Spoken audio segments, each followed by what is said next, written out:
Alright, so I'm going to be doing a series of videos on self-defense, and this does not require anyone to have any martial arts knowledge or boxing or anything like that. So this is something that we can all learn just by watching videos and doing a little bit of studying on the side on your own. So I'm going to include a PDF, hopefully in the next video, that'll show you what body parts to use and where to hit someone else when it's necessary that you use violence against someone.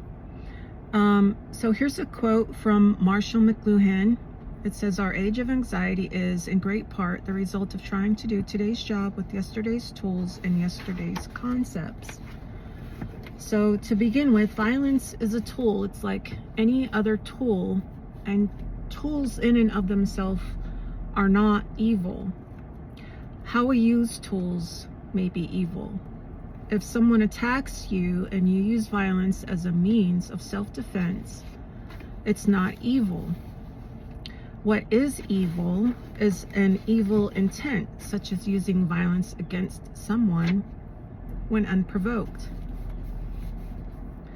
Prisons are places society keeps people who have evil intent, people who use violence against innocents. Prisons are full of people who refuse to follow the rules of a peaceful society, people who don't follow social norms. So these are asocial people, and they are the ones that can't get along in society, and they use violence arbitrarily against anyone, and so we put them away in prisons. When violence is used as a means of self-preservation, it's not evil. People, each individual, not only have a right but a duty to preserve their own life.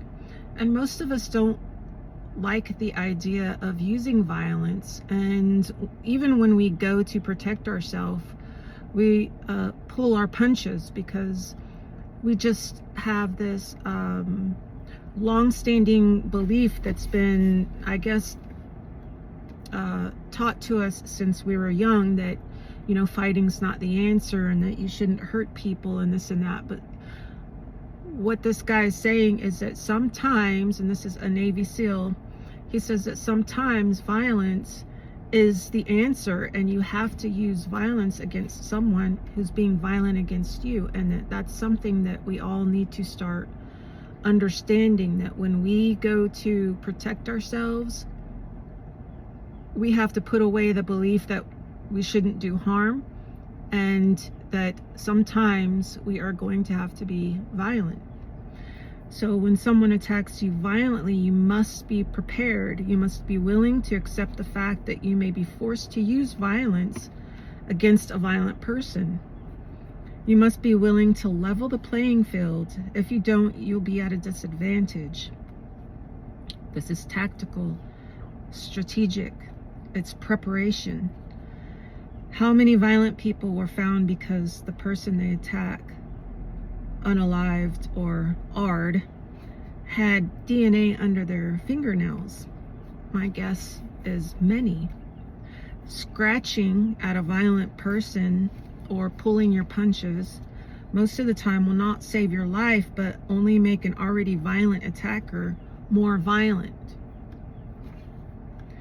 In my self-defense videos, we're going to talk about using violence and how to go about defending yourself. We'll talk about body parts to use and body parts to hit. And sometimes violence is the answer.